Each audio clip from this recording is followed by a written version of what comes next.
जय हिंद, वंदे मातरम दोस्तों, कैसे आप सभी? तो आप सभी का एक बार फिर से स्वागत, वंदन, अभिनंदन करता हूँ आपके अपने परिवार भूपेंद्र सर ब्लॉग में।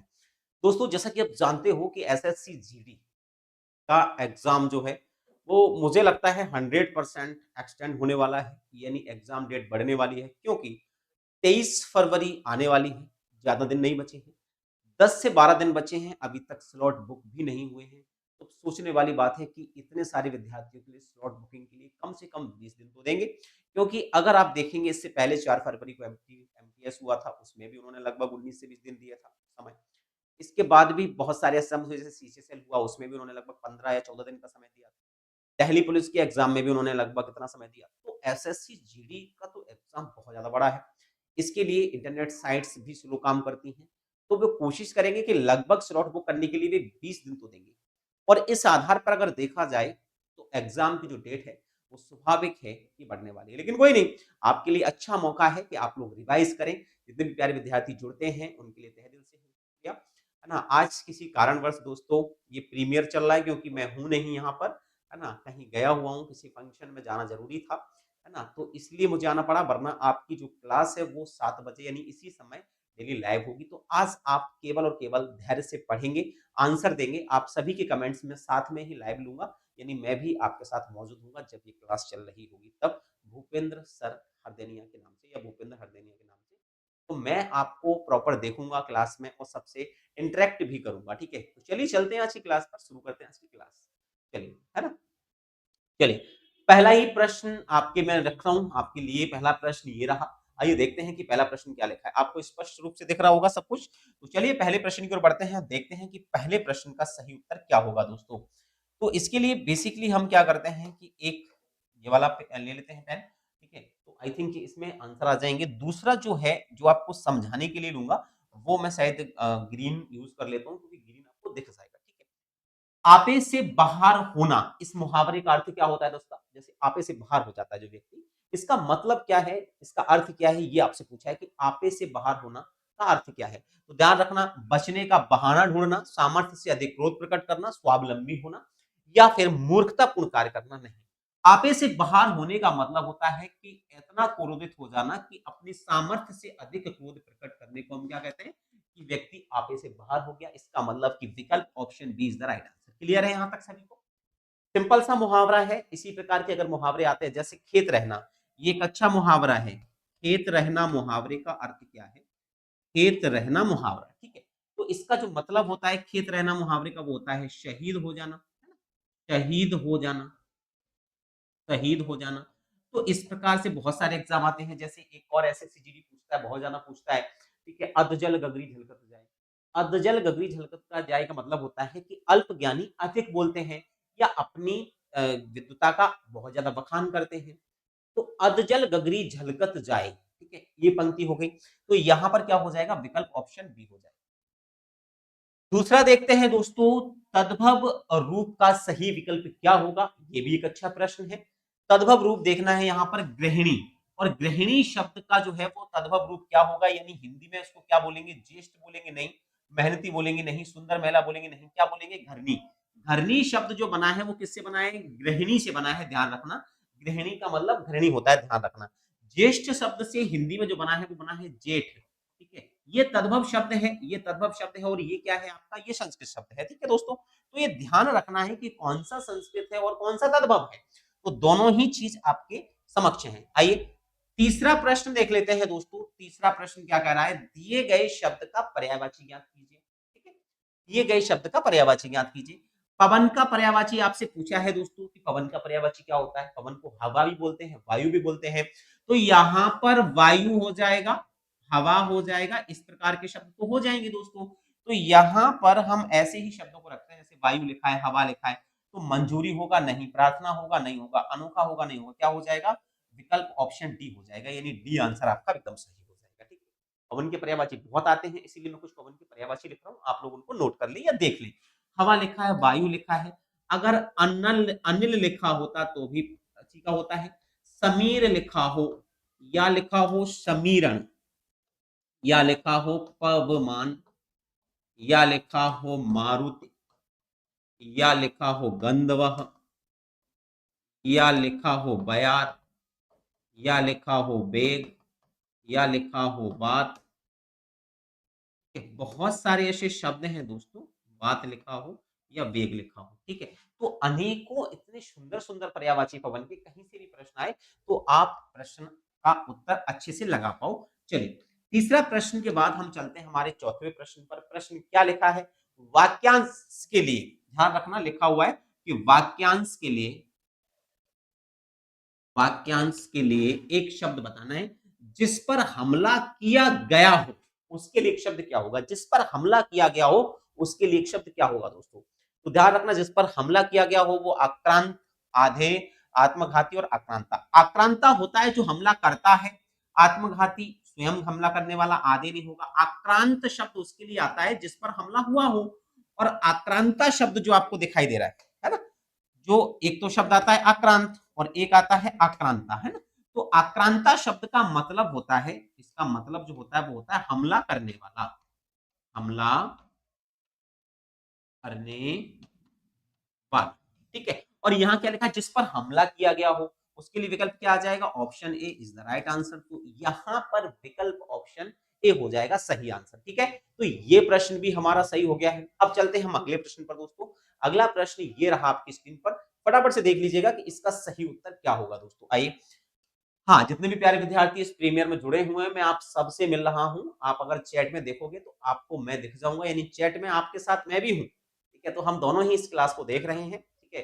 आज किसी कारणवश से मुझे कहीं जाना था, इसलिए दोस्तों ये क्लास जो है वो प्रीमियर पे लगा के जा रहा हूँ, क्योंकि मैं नहीं चाहता कि विद्यार्थियों को ऐसा लगे कि नहीं गुरुजी देखो काम तो आते हैं, लेकिन काम के साथ-साथ अगर उन कामों के साथ-साथ भी अगर अपना ये कर्तव्य आप निभा के जाते हो, तो उन कामों में भी अच्छा मन लगता है। इसीलिए मैं नहीं चाहता था कि ये क्लास जो है वो रेगुलर हो। आज भी आप प्रीमियर देख रहे हैं और कल आप इसको लाइव देखेंगे, ठीक है? चलिए, दिए गए वाक्य का वह भाग ज्ञात करेंगे जिसमें कोई त्रुटि है, यानी कोई गलती है। यहां से अगर आप देखोगे, यद्यपि वह पढ़ा लिखा है परंतु मूर्खता के कार्य करता है, ये भी एक अच्छा विकल्प है। तो यहां इसका क्या आंसर होगा दोस्तों, ये जरूर बताएंगे आप। तो तब तक आप इसको कमेंट करके बताइए, तब तक मैं एक गिलास पानी पी लेता हूँ।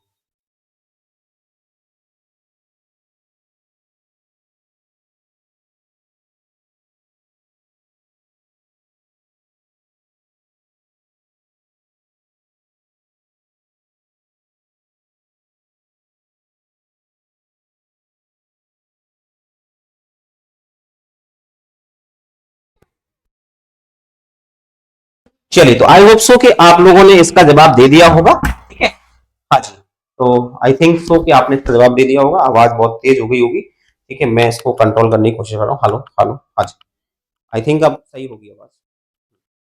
तो अब हम लोग जो है वो बिल्कुल, एक मिनट, हेलो, चलिए, तो अब देखते हैं, यद्यपि वह पढ़ा लिखा है परंतु मूर्खता के कार्य करता है, ठीक है। यद्यपि वह पढ़ा लिखा है परंतु मूर्खता के कार्य करता है। यद्यपि वह पढ़ा लिखा है परंतु नहीं होगा यहाँ पर एक्चुअल में। यद्यपि वह पढ़ा लिखा है तथापि आता है, यद्यपि के साथ क्या आता है? तथापि आता है। तो यहाँ पर एक्चुअल में परंतु शब्द जो है वो गलत लिखा है। आपको यहाँ पर क्या होना चाहिए? तथापि लगाना चाहिए। तो विकल्प ऑप्शन ए किस किसने चुना है एक बार देख लेते हैं। विकल्प ऑप्शन ए जिसने भी चुना है ना, आप सभी लोग, तो आप सब लोग भी साथ में आंसर दीजिएगा। देखते हैं, मैं आप लोगों के आंसर देख के और आपको बेल परेड करूंगा कमेंट में, देखते हैं कि किस किस के आंसर सही है, ठीक है। उन्हीं को हम लाइक करेंगे। आज पहली बार ऐसा मौका मिल रहा है कि मुझे खुद लाइक करने का मौका मिलेगा। मैं उन्हीं के कमेंट लाइक करूंगा जिनके आंसर सही होंगे। तो चलिए, इस विकल्प का ऑप्शन ए आपने चुना है। अब हम चलते हैं हमारे छठवें प्रश्न पर। छठवां प्रश्न ये रहा आपकी स्क्रीन पर दोस्तों।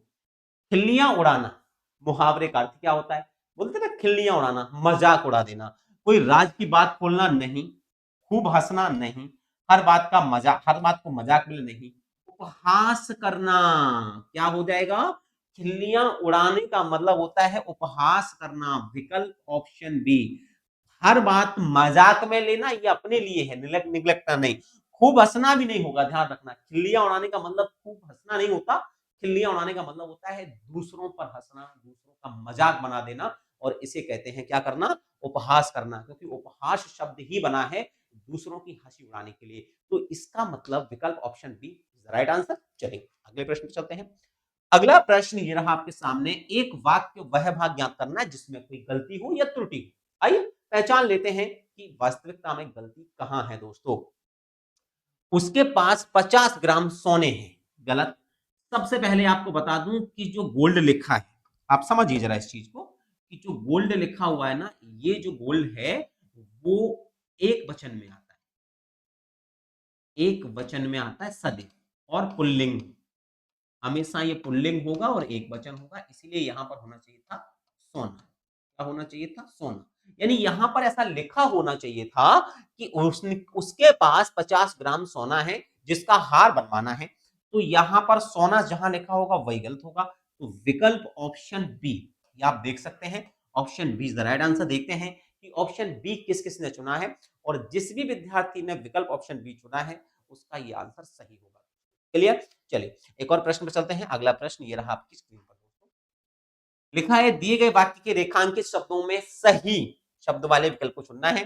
भारत के बहुत से वैज्ञानिक, अब आप ध्यान से देखिएगा, वैज्ञानिक ऐसे नहीं लिखते हैं, वैज्ञानिक ऐसे लिखा जाता है।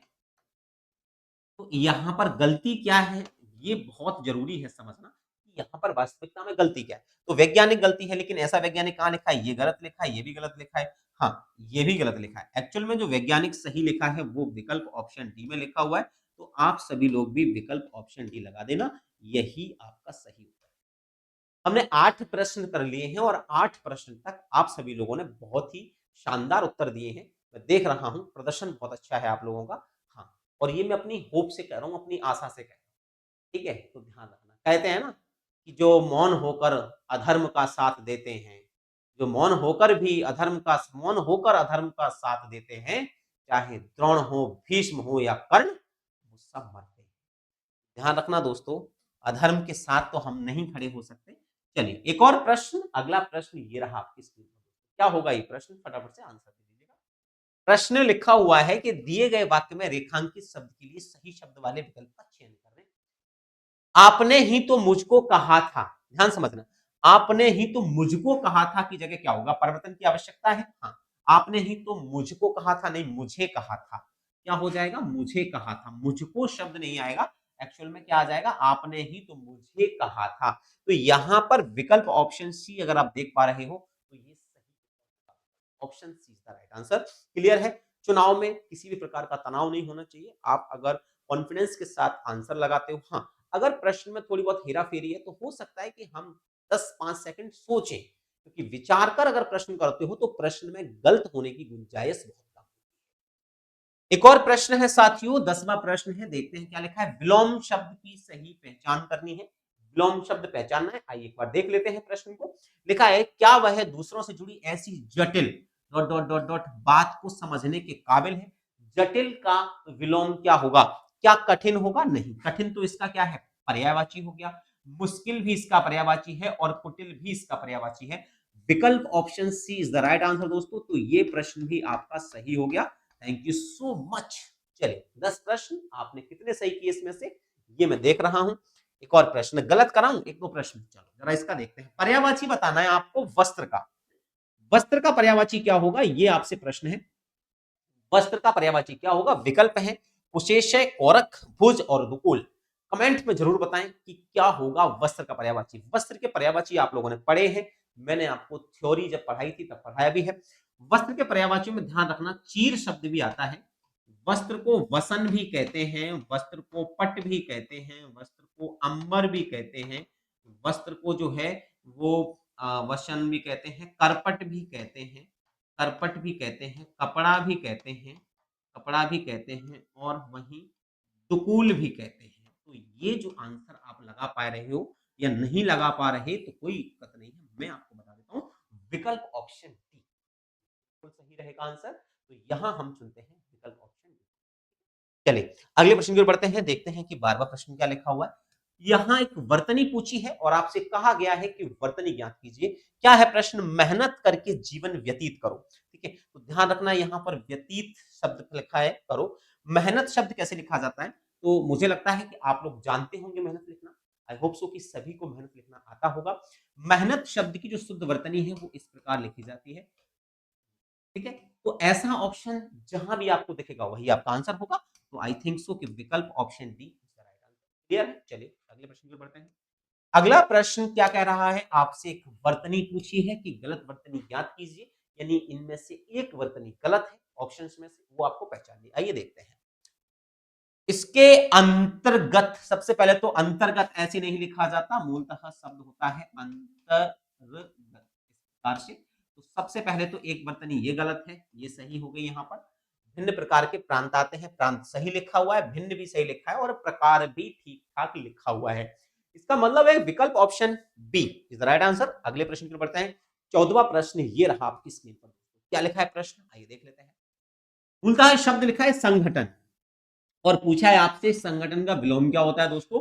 तो संगठन जो है किसको कहते हैं? संगठन किसको कहते हैं? ऐसी कोई भी चीज जो जुड़ी हुई हो, जब कोई लोग मिलते हैं, जुड़ते हैं, तो वो क्या बनाते हैं? संगठन बनाते हैं। तो इसका विलोम क्या होना चाहिए दोस्तों? तो ध्यान रखना, समागम होता है, विघटन होता है। तो संगठन का मतलब होता है जुड़ना।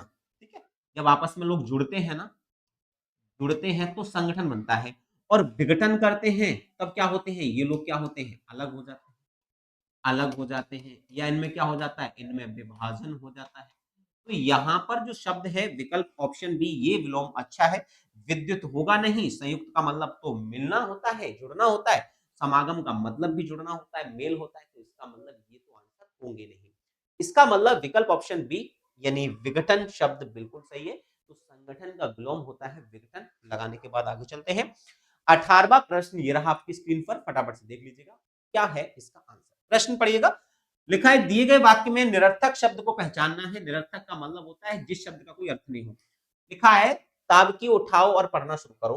ताबकी शब्द नहीं होता है, ये गलत लिख रखा है। विकल्प ऑप्शन ए को लगाकर हम इस प्रश्न को भी सही करेंगे। और ये एसएससी जीडी ने पूछा है दोस्तों, तो इसको हल्के में मत लेना। ये छोटे प्रश्न भले ही हैं लेकिन आपके एग्जाम में आते हैं। दूसरी चीज, ताबकी शब्द नहीं होता, मूलतः शब्द किताब था, उन्होंने इसको उल्टा करके लिख दिया जिससे आप लोग इसको गलत समझे। तो यहां पर विकल्प ऑप्शन ए लगा देना, बाकी सब ठीक ठाक है। अगले प्रश्न पर चलते हैं दोस्तों, देखते हैं कि अगला प्रश्न क्या है। आइए इसको भी देख लेते हैं एक बार। अगले प्रश्न लिखा हुआ है यहाँ पर तत्सम रूप आपको बताना है कि कायर का तत्सम रूप क्या होता है। यहाँ पर एक शब्द लिखा हुआ है कायर, और आपसे पूछा है कि कायर तो संस्कृत शब्द है, तो इसका सॉरी हिंदी शब्द है, तो इसका तत्सम शब्द क्या होगा? कज्जल शब्द आता है काजल के लिए, आंखों में जो लगाते हैं। ठीक है, कुब्ज शब्द नहीं है, कब्ज के लिए आता है। काष्ठ शब्द जो आता है वो काठ के लिए आता है। और कातर शब्द जो है वो कायर के लिए आता है। इसका मतलब विकल्प ऑप्शन अगर आप डी को चुनते हैं तो ये सही उत्तर होगा। ध्यान रखना दोस्तों, तो विकल्प option D is the right answer. Clear है यहां तक सभी को? आइए एक प्रश्न और देख लेते हैं। अगला प्रश्न क्या कह रहा है? एक सार्थक शब्द ज्ञात करना है इसमें से। देखो, चागीब शब्द नहीं होता, नथास भी नहीं होता, लटिस भी नहीं होता, है ना। हवाई शब्द परफेक्ट है। विकल्प option C is the right answer. कुछ प्रश्न आपको ऐसे देखने को मिलेंगे जो आप बखूबी और बहुत जल्दी कर सकते हो दोस्तों। तो घबराने की बात नहीं है। जब भी ऐसे प्रश्न मिले जो, हाँ आज रिकॉर्डेड क्लास है, आप लोगों से इंटरेक्ट नहीं कर पा रहा हूँ, इसलिए क्लास में भी हो सकता है हमारी 30 to 40 मिनट चले। ठीक है, कोई दिक्कत नहीं है ना।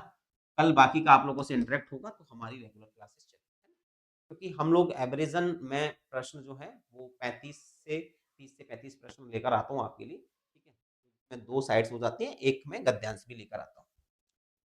दोस्तों अगला प्रश्न है, दिए गए वाक्य में रेखांकित शब्द का विलोम बताना है आपको। ठीक है, विलोम। अपमान का विलोम क्या होगा? अपमान का शोक नहीं होगा, साक्षर नहीं होगा, मुक्ति नहीं होगा, हाँ क्या हो जाएगा? सम्मान हो जाएगा। बिल्कुल, विकल्प option A is the right. इसका विलोम पूछा है इन्होंने, अपमान का।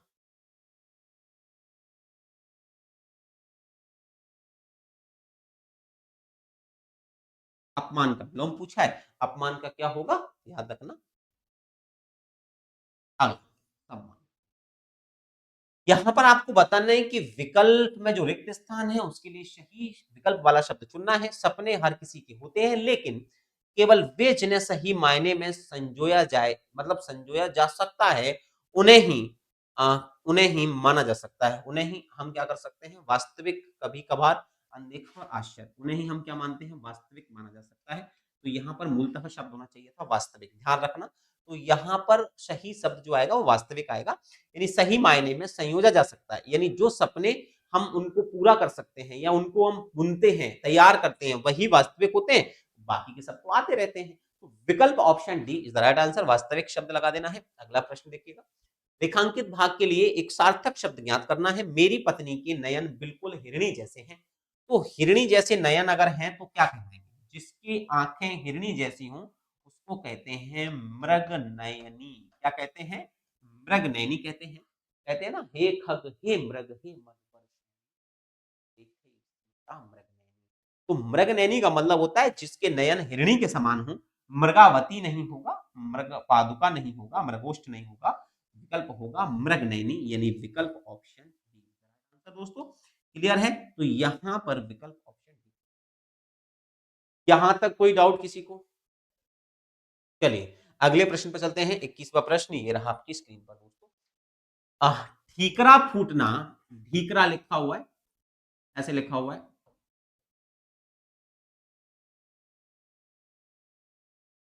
ठीकरा फूटना मुहावरे का अर्थ क्या होता है? ठीक है?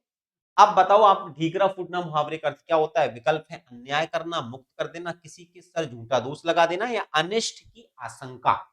तो ध्यान रखना, ढीकरा फूटने का मतलब होता है कि किसी के सिर झूठा दोष लगा देना। हो सकता है कि किसी के भी मर पर ढीकरा फूट सकता है, तो हो सकता है कि किसी के भी दोष लगा देना, यानी किसी के सर झूठा दोष लगा देना, उसको बोलते हैं कि तुमने मेरे सर पर ढीकरा फोड़ दिया। तो वो ठीकरा शब्द होता है, बहुत ही अच्छा मुहावरा है ये, और इस मुहावरे को याद रखना कभी भी आ सकता है। तो बेटा मुहावरे आपके जो एग्जाम में 2 या 3 मुहावरे तो आते ही हैं, तो कोशिश करें कि आप मुहावरों को प्रॉपर पढ़ कर जाए, इन्हीं से आपके एग्जाम में आपको ये चीज देखने को मिलती है। ठीक है, अगला प्रश्न देख लीजिएगा। अगला प्रश्न क्या कह रहा है दोस्तों? प्रश्न है, निम्नलिखित विकल्प में 4 विकल्पों में से उस विकल्प का चयन करें जो रिक्त स्थान के लिए सही शब्द वाला विकल्प है। ठीक है, रक्त और रक्त उत्पादों का आदान प्रदान हर वर्ष लाखों लोगों को डॉट डॉट डॉट में सहायता करता है। किसमें सहायता करता है? व्यस्त में सहायता करता है? नहीं। आयोजन में? नहीं। जानकारी में सहायता करता है? नहीं। लाखों लोगों को बचाने में सहायता करता है। विकल्प option D is the right answer. इस प्रकार के प्रश्न जब भी देखने को मिलेंगे तो आप इनको, हाँ, बिना किसी व्याकरण नियम के भी पूर्ण कर सकते हैं, बशर्ते आप इस रिक्त स्थान को पूरा पढ़िए और फिर ऑप्शन देखकर चुनाव करिए कि कौन सा विकल्प हमें ज्यादा बेहतर लगता है। आप हिंदी भाषा को मातृभाषा के रूप में समझते हैं और हिंदी आपकी मातृभाषा, इसीलिए आपसे गलती नहीं होगी, आप इस प्रश्न को भी सही कर कर आओगे। अगला प्रश्न, पर्यायवाची बताना है। शीघ्र का पर्यायवाची दिव माने दिन होता है, अविलंब और विलंब, विलंब माने तो लेट हो गया, नाग होगा नहीं। अविलंब शब्द जो है वो शीघ्र का ही पर्यायवाची होता है, ये जल्दी के लिए आता है शब्द। किसके लिए आता है? त्वरित के लिए आता है ना, त्वरित। या फिर किसके लिए आएगा? शीघ्र। तो वेग भी कहते हैं, वेग करो, है ना, वेग, वेग मतलब फास्ट करो, जल्दी करो। तो ये उन पर्यायवाचियों में भी गिना जाता है। विकल्प option B is the right answer. अगला प्रश्न देखिएगा, 24वां प्रश्न ये रहा आपकी स्क्रीन पर दोस्तों। क्या लिखा है 24वां प्रश्न? आइए पढ़ते हैं। दिए गए वाक्य में गलत वर्तनी आपको पहचाननी है। ऐसी वाणी बोलिए जिससे हृदय शीतल रहे। तो देखो यहाँ पर हृदय ऐसे लिखा जाता है, शीतल ऐसे लिखा जाता है और बोलिए भी, लेकिन हाँ, वाणी शब्द नहीं होता, एक्चुअल में वो वाणी होता है, ये होता है। ठीक है, तो विकल्प ऑप्शन डी में ध्यान रखना, मूलतः जो शब्द होता है वो वाह होता है, ना कि बा, इसीलिए वाणी शब्द की जगह शब्द क्या आएगा? वाणी शब्द आता है। विकल्प ऑप्शन डी का चुनाव कीजिएगा, यही विकल्प सही है, याद रखना। ठीक है दोस्तों, चलिए अगले प्रश्न पर बढ़ते हैं। 25वां प्रश्न ये रहा आपकी स्क्रीन पर। चलिए देखते हैं कि प्रश्न क्या कह रहा है। पृष्ठभूमि को समझने का प्रयास करा करिए। अगला प्रश्न, दिए गए वाक्य का वह भाग ज्ञात करना है। वह भाग ज्ञात करें जिसमें कोई त्रुटि हो, गलती हो। ईशा ने मां से कहा कि उसे भारत का भूगोल की एक प्रति खरीदनी है। अब यहां पर एक्चुअल में जो गलती है वो है भारत का भूगोल की, यहां पर मुझे लगता है कि भारत के भूगोल की एक प्रति खरीदनी है। तो ईशा ने मां से कहा कि उसे भारत के भूगोल की एक प्रति खरीदनी है। तो भारत का भूगोल की नहीं, भारत के भूगोल की एक प्रति, ऐसे आ जाएगा। प्रति सही लिखा हुआ है, खरीदनी सही लिखा है, खरीदनी है। ठीक है? तो कहा कि उसे सही लिखा है, ईसा ने माँ से कहा कि उसे भारत के भूगोल की एक प्रति खरीदनी है। विकल्प option A is the right answer. ठीक है, ये भी सही हो गया। अगला प्रश्न देखिए जरा, 26वां प्रश्न है दोस्तों, आइए तरीके से ध्यान से पढ़ना और इसको करते हैं। हमें परस्पर सहयोग करना चाहिए। बेटा परस्पर ऐसे नहीं लिखा जाता, पहली चीज तो है ना, ऐसे भी नहीं लिखा जाता, ऐसे भी नहीं लिखा जाता और ऐसे भी नहीं लिखा जाता। यानी विकल्प अगर आप ऑप्शन बी देख पा रहे हैं, ठीक है, तो ये आपका एकदम सही आंसर होगा साथियों, है ना। तो यहां पर हम लोग जो है वो ऑप्शन बी को चुने तो 26वें प्रश्न का उत्तर भी सही हो जाएगा। क्लियर है यहां तक सभी को। तो परस्पर कैसे लिखा जाता है, जैसे अब आपसे बहुत सारे शब्द हैं, जैसे बर्तन कैसे लिखा जाता है, ठीक है, ऐसे लिखा जाता है। जैसे नरक कैसे लिखा जाता है, ऐसे लिखा जाता है। जैसे आर्द्र कैसे लिखा जाता है, ऐसे लिखा जाता है। तो चीजें आप सही से लिखना सीखोगे। जैसे चिन्ह कैसे लिखा जाता है, तो या तो चिन्ह आप ऐसे लिखिएगा या फिर आपको चिन्ह ऐसे लिखना पड़ेगा। ये दो ही ऑप्शन है चिन्ह लिखने के। अगर कोई ऐसे चिन्ह लिखता है तो वो गलत होता है, ये मैं बार बार कहता हूं, आप लोग इसको रिवाइज करते रहिएगा। आइए 27वां प्रश्न है, एक आंख से देखना मुहावरा है, मुहावरा है और इसका सही उत्तर क्या होगा ये आपको बताना है। बोलते हैं ना एक आंख से देखना, है ना, हम सब एक सबको एक आंख से देखते हैं। तो एक आंख से देखना यानी आंख मारना तो नहीं होता, कान खाना भी नहीं होता, किसी को छोड़ना भी नहीं होता। क्या होता है, सबको बराबर समझना दोस्तों। विकल्प option D is the right answer. सबको समान समझना, सबको बराबर समझना, इसे कहते हैं एक आंख से देखना। क्लियर है दोस्तों। चलिए अगला प्रश्न देख लेते हैं एक बार। अगला प्रश्न ये रहा आपके सामने, दी गए वाक्य में रेखांकित शब्द का विलोम ज्ञात कीजिएगा। विलोम मतलब होता है उल्टा या प्रतिभाषी। शुल्क का निशुल्क हो जाएगा, सिंपल सा है ना। भीरू माने तो डरपोक होता है, तो साहसी हो जाएगा या निर्भीक हो जाएगा, है ना। ठीक है, दौलत का क्या होगा, दौलत का पत्ती मान लीजिएगा। निर्धन। दिए गए वाक्य में उचित पर्यायवाची बताना है आपने, उचित पर्यायवाची शब्द बताना है कि क्या होगा इसका सही पर्यायवाची। आइए देख लेते हैं। वह है लौकिक। अब लौकिक का पर्यायवाची क्या होता है, आराधना नहीं, भास्कर नहीं, चैन नहीं। सांसारिक को ही हम क्या बोलते हैं, लौकिक बोलते हैं। विकल्प option D is the right answer दोस्तों। सांसारिक को ही हम क्या बोलते हैं, लौकिक बोलते हैं। सांसारिक ध्यान रखना, तो यहां पर विकल्प डी आपका सही उत्तर हो जाएगा। क्लियर है। तो ये प्रश्न भी आपने कर लिया। जरा अगला देख लीजिएगा। सही स्त्रीलिंग रूप वाला विकल्प देखना है। देखो स्त्रीलिंग और पुल्लिंग, इनकी पहचान के लिए आप जो भी शब्द पूछा जाए और पूछा जाए बताओ इसमें स्त्रीलिंग होगा या पुल्लिंग, तो आप ये देखिए कि क्या विशेषण जुड़ा है उससे या उससे क्रिया जोड़ के देखिए, है ना। क्रिया सब जानते हो ना। अगर क्रिया उस शब्द से जोड़ते हो तो क्रिया कोई भी जोड़ोगे या तो जाता लिखा होगा या जाति लिखा होगा। विशेषण भी जोड़ते होगे तो अच्छा लिखा होगा या अच्छी लिखा होगा।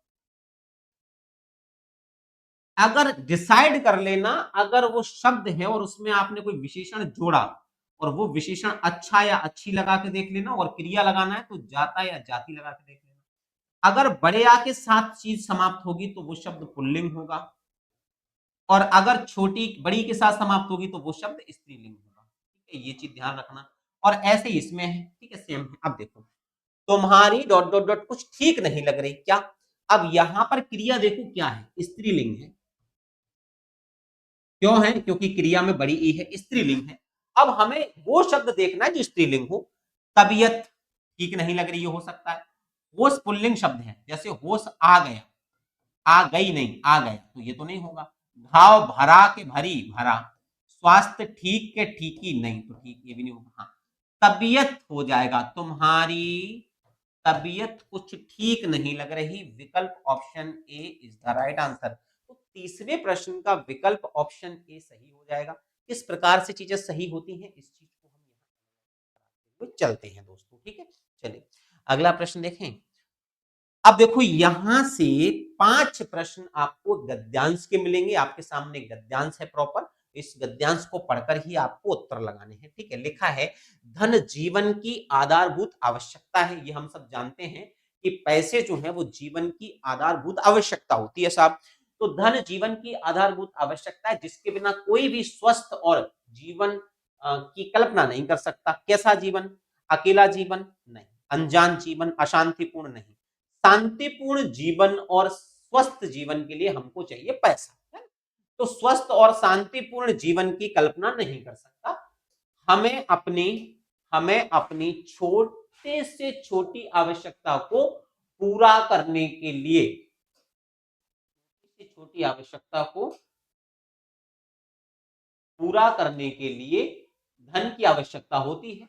आधुनिक समय में जब सभ्यता का विकास तेजी से हो रहा है और हर कोई पाश्चात्य संस्कृति का क्या कर रहा है? दोहन कर रहा है? नहीं। प्रयास कर रहा है? नहीं। अनदेखा? नहीं। अनुसरण कर रहा है, यानी उसको फॉलो कर रहा है।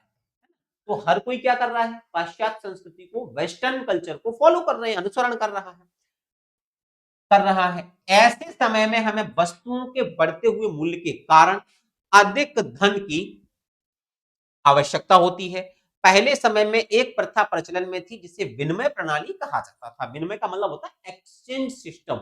एक हाथ दे दूसरे हाथ ले। आप किसी वस्तु के बदले अन्य वस्तु को लेना। पैसे नहीं चलते थे। आपने किसी को अनाज दिया, उसने आपको आपको सब्जी दे दी, उसने आपको परचून का सामान दे दिया, उसने सब कुछ दे दिया।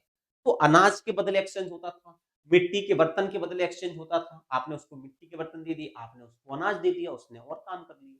तो प्राचीन समय में विनिमय प्रणाली बहुत प्रचलन में थी। आज भी अगर ग्रामीण परिवेशों में आप देखते हैं, तो ग्रामीण परिवेशों में विनिमय प्रणाली आज भी चल रही है।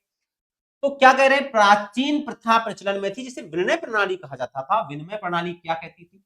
जिसमें किसी को भी एक वस्तु के क्या साथ पास बदले, तो एक वस्तु के बदले, है ना, क्या लिखा जाएगा यहां पर? बदले में दूसरी वस्तु प्राप्त हो जाती थी। हालांकि अब इस आधुनिक संसार में प्रत्येक वस्तु किससे मिलती है? चीज को खरीदने के लिए केवल धन की आवश्यकता होती है। धन का महत्व तो दिन प्रतिदिन बढ़ता जा रहा है, क्योंकि हमारा रहन सहन बहुत कैसा हो गया है कैसा हो गया? बेकार, दिखावा, महंगा और सस्ता। तो महंगा हो गया है, विकल्प ऑप्शन बी लगा देना, है ना। तो धन की आवश्यकता क्यों बढ़ रही है? क्योंकि हमारा जो रहन सहन है वो सब महंगा हो गया है। आगे क्या लिखा है? रहन सहन बहुत महंगा हो गया है। धन के महत्व में उत्पादन, उपभोग, विनिमय, वितरण, सार्वजनिक राजस्व आदि के क्षेत्र में बड़े स्तर पर वृद्धि हुई है।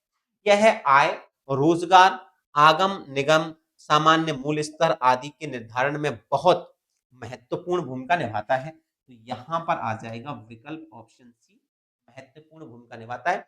यदि वर्तमान समय में परिदृश्य देखा जाए, तो इस बात से कोई संदेह नहीं है कि जिसके पास धन की अधिकता है वो ही संसार में अधिक सभ्य माना जाता है। ये तो बिल्कुल बात सही है। तो आप लोगों ने कंप्लीट कर लिए हैं। देखो, ये 5 प्रश्न आपने लगाए, आपने शुरुआत करी है 31वें प्रश्न से। 31वें प्रश्न का आंसर आपने लगाया है शांतिपूर्ण। परफेक्ट है सभी का, देख लो एक बार, मैच कर लो। 32वें प्रश्न का आंसर होगा अनुसरण, यानी विकल्प बी, देख लीजिएगा एक बार सभी लोग। 33वें प्रश्न का आंसर होगा ऑप्शन डी, यानी बदले, ये भी देख लीजिएगा। चौथे प्रश्न का जो आंसर होगा पैराग्राफ का, वो होगा ऑप्शन बी, महंगा। ठीक है, एक्सपेंसिव, विकल्प option B is the right answer. 35वां प्रश्न है, ये आखिरी प्रश्न है इस गद्यांश का, और इसका जो आंसर होगा वो होगा महत्वपूर्ण, यानी विकल्प ऑप्शन सी। क्लियर है? तो बेसिकली आप लोगों ने जो है वो प्रॉपर 35 प्रश्न आज कंप्लीट कर लिए हैं, है ना। 35 प्रश्न आपने करे। अब मुझे बताओ कि 35 यानी 35 में से आपने कितने सही करे हैं, ये जरूर बताएं। ठीक है। एंड कैसी लगी क्लास, बताना जरूर। हाँ, हो सकता है कि आपसे इंटरेक्ट बहुत ज्यादा नहीं हो पाया आज में, लेकिन हाँ, कल की क्लास शाम को ठीक 7 बजे होती है, तो उसमें तो आप सभी को आना ही है। और जो आज आए हैं इस प्रीमियर में जुड़े हुए हैं, हाँ, उनको कल स्पेशल आना है। और कल से हम लोग जीएस भी प्लान करेंगे। आज मैं उसकी फाइल बनाऊंगा, और कल से हमारी जीएस की क्लास छोटी होगी, क्योंकि मैं उसमें डेली के 20 प्रश्न लेकर आऊंगा। तो हमारी छोटी क्लास होगी, लेकिन हाँ, छोटी होगी पर खोटी होगी, बहुत ब्रिलियंट होगी। उस क्लास से आपको बहुत हेल्प होगी। ठीक है। थैंक यू सो मच, आज के लिए इतना ही। मिलता हूँ आपसे अगली क्लास में। तब तक के लिए अपना, अपने परिवार का ख्याल रखें। जय हिंद, वंदे मातरम साथियों।